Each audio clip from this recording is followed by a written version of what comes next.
Salam yoldaşlar, hər vaxtınız xeyir olsun.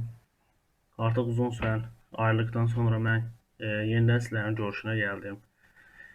Demək olar ki, bir ildən çox, məncə 2 ilə yaxın bir müddətdir ki, kanala yeni videolar çəkib yerləşdirə bilmirdim müəyyən səbəblərdən.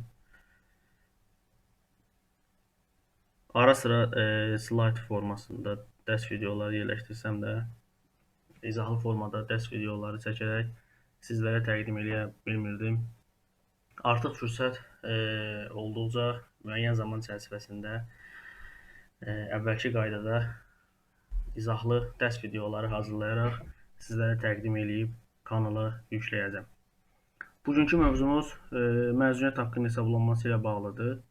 Bəzilərinizə məlumdur ki, bizim kanalda bununla bağlı dərs videosu var idi.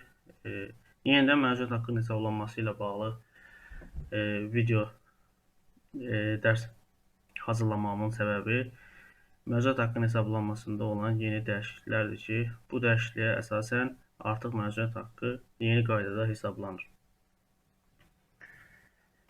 Əlbəttə ki, yeni qaydanın tətbiq olunması, 2026-cı ildən yeni qaydanın tətbiq olunması işçilərin əmək şəraitinin yaxşılaşdırılması üçündür. İşçilərin əmək şəraitinin yaxşılaşdırılması nəzərə alınaraq bu yeni qayda tətbiq olunur və artıq qanunvericiliyə əsasən bu qüvvəyə minmişdir.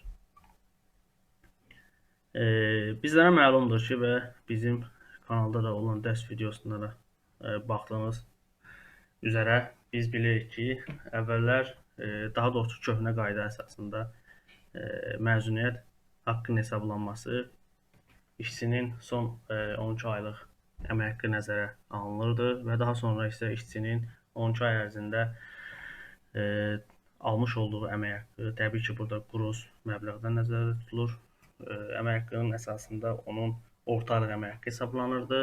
Bu da bizim bu əmək haqqı cədvəlinə əsasən baxsaq görə bilərik ki, bir işçi 12 ay ərzində 12.000 manat əmək haqqı almışdır. Onun orta aylıq əmək haqqı 1000 manat, yəni 12.000 bölünsün 12.000 manat. Daha sonra isə biz bir günlük məzuniyyət pulunu hesablamaq üçün onun bir gününə düşən əmək haqqını tapırdıq ki, bu da orta aylıq əmək haqqı bölünsün 30.4-dür. Bu 30.4 standart olaraq qanunvericiliyin tələb etdiyi bir rəqəmdir, əmsaldır.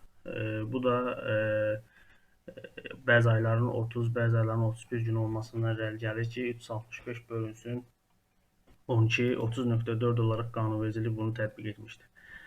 Köhnə qayda əsasında biz bu cür hesablayırdıq. İşçinin orta aylıq əmək haqqı tapıldı.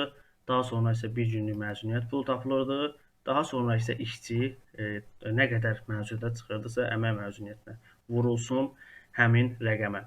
Yəni, bir günlük məzuniyyət pulu 32 manat 89 qəpik, vurulsun məzuniyyət günlərinin sayı 15. Ona görə ki, 15 işçi 15 gün məzuniyyətə çıxır.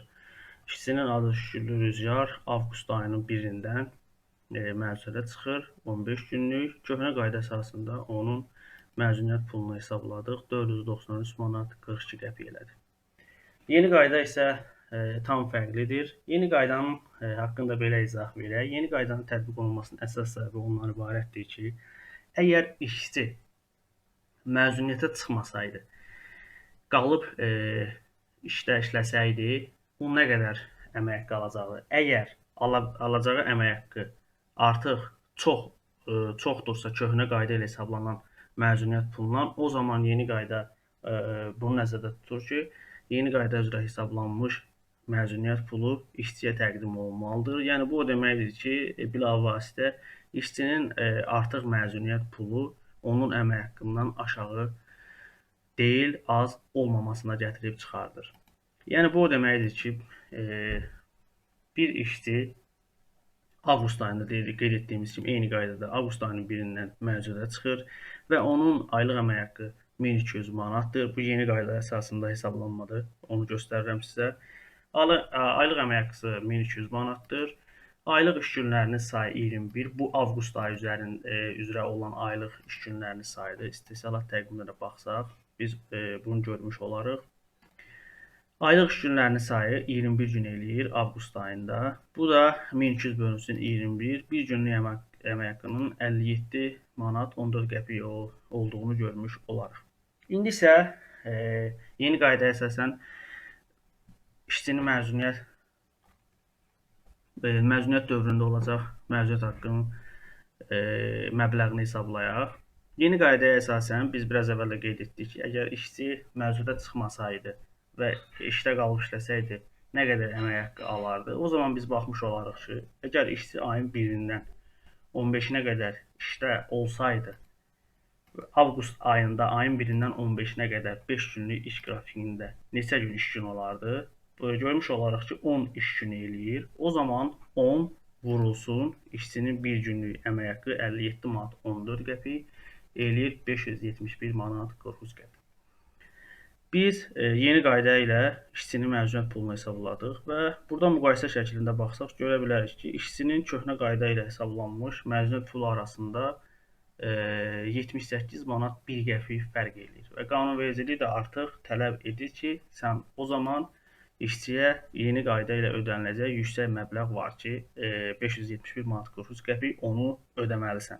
Çünki işçinin yeni qaydanın tələbinə əsasən işçinin məzuniyyət pulu onun əmək haqqından aşağı olmamalıdır, az olmamalıdır.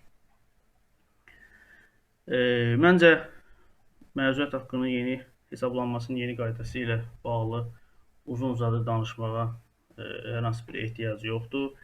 Əgər sizlərdə hər hansı bir sual yaranarsa, videonun şərh bölməsində qeyd edərsiniz.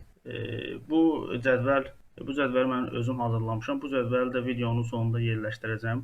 Əgər oradan yükləyə bilməzsəniz, Telegram vasitəsilə əlaqə saxlayaraq mənimlə mən bu Excel faylını sizə göndərə bilərəm. Çox sağ olun, salamat qalın.